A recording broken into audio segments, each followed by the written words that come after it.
Halo guys, welcome back to my channel di Satria Minaya Putra. Pada kali ini saya akan membahas apa sih itu remote sensing. Tanpa lama-lama, mari kita langsung ke berikutnya. Oke guys, yang pertama, apa itu remote sensing?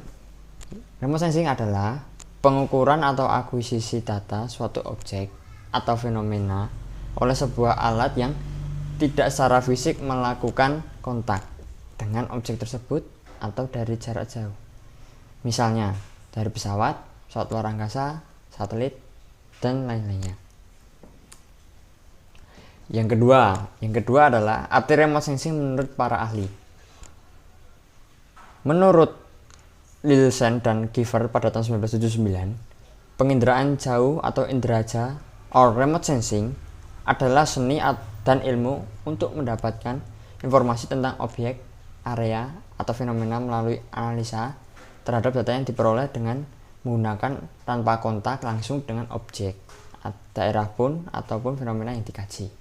Selain itu, menurut Lindgren yang diambil dari kutipan Sutanto tahun 1987 mengungkapkan bahwa penginderaan jauh adalah berbagai teknik yang dikembangkan untuk perolehan dan menganalisis informasi tentang bumi. Informasi ini khusus berbentuk radiasi elektromagnetik yang dipantulkan atau dipancarkan dari permukaan bumi.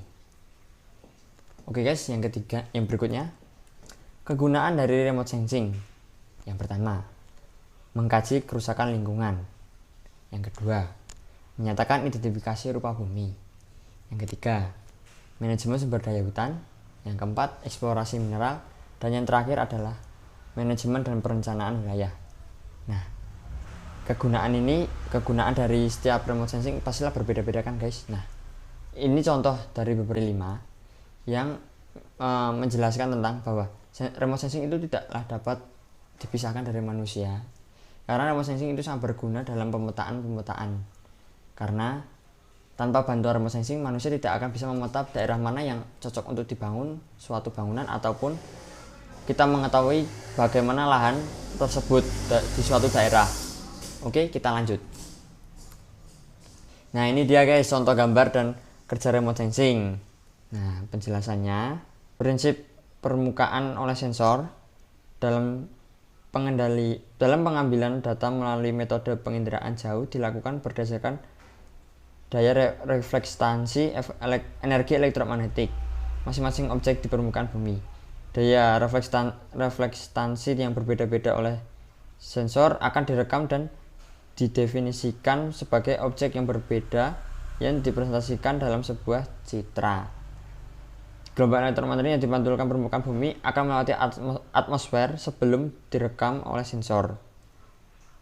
Begitu guys cara kerjanya remote sensing. Tetapi remote sensing juga dapat melihat dari kondisi alam seperti awan, debu, atau partikel yang berada di atmosfer akan membiaskan sebuah pantulan gelombang atas dasar pembiasan yang terjadi sebelum dilakukan analisa terhadap citra yang diperlukan kegiatan koreksi radiometrik. Itu dia guys cara kerjanya remote sensing. Ternyata berguna juga sih sebenarnya. Awan, debu itu untuk membentuk suatu elektromagnetik dan dapat menghasilkan suatu gambar untuk pengambilan suatu wilayah gambar untuk disalurkan ke remote sensing. Yang selanjutnya, jenis-jenis resolusi remote sensing. Yang pertama ada resolusi sensor. Resolusi sensor adalah rancangan dan penetapan sebuah sensor terutama ditentukan oleh karakteristik khusus dari target yang ingin dipelajari dan informasi yang diinginkan dari target tersebut. Setiap aplikasi remote sensing mempunyai kebutuhan khusus mengenai luas cakupan area, frekuensi pengukuran, dan tipe energi yang akan dideteksi.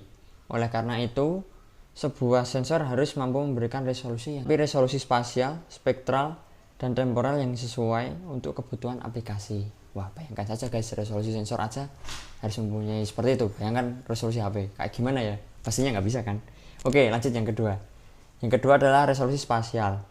Resolusi spasial adalah level dari detail yang ditangkap oleh sensor. Semakin detail sebuah studi, semakin tinggi resolusi spesial yang diperlukan. Sebagai ilustrasi, pemetaan penggunaan lahan memerlukan resolusi spesial lebih tinggi daripada sistem pengamatan cuaca berskala besar. Wow, luar biasa kan? Itu resolusinya, kalau bayangkan saja kalau bisa dipakai di kamera seperti apa hasilnya. Pastinya kan wow sekali dan jernih, dan ukurannya makin besar pastinya. Oke, yang ketiga, resolusi spektral adalah menunjukkan lebar kisaran dari masing-masing band spektral yang diukur oleh sensor-sensor untuk mendeteksi kerusakan tanaman yang dibutuhkan, dan sensor ini dengan kisaran band yang sempit pada bagian merah. Wah, ini guys yang apa ya namanya, seperti saat kita memantau nanti pada suatu layar itu akan menghasilkan merah. Nah, itu adalah resolusi spektral. Yang terakhir, resolusi temporal. Resolusi temporal adalah interval waktu antar pengukuran. Untuk memonitor perkembangan badai, diperlukan pengukuran setiap beberapa menit. Produksi tanaman membutuhkan pengukuran setiap musim, sedangkan pemetaan geologi hanya membutuhkan sekali pengukuran. Wah, ya hitungannya resolusi temporal sangat berguna sekali untuk memprediksi sebuah cuaca nih guys pastinya. Oke, yang slide terakhir itu merupakan gambar remote sensing. Ya, gambar ini bisa disebut sebagai satelit. Nah, fungsinya pastinya bisa untuk memantau bagaimana situasi atau lahan sekitar atau ingin memetakan wilayah, pastinya akan terlihat jelas di satelit tersebut. Nah, pastinya kalian menanyakan kan, resolusinya bagaimana? Ya, yang itu tadi ada 4 resolusi yang dipakai. Ada sensor, spesial, spektral, dan temporal. Itu guys. Oke guys, mungkin itu saja dari saya yang saya sampaikan. Mohon maaf bila ada kata atau ucapan yang salah yang saya ucapkan. Saya Satria Winaya. Sebelum kalian menutup video ini, jangan lupa kalian like, komen, dan subscribe channel ini. Oke? Terima kasih guys. Sampai jumpa.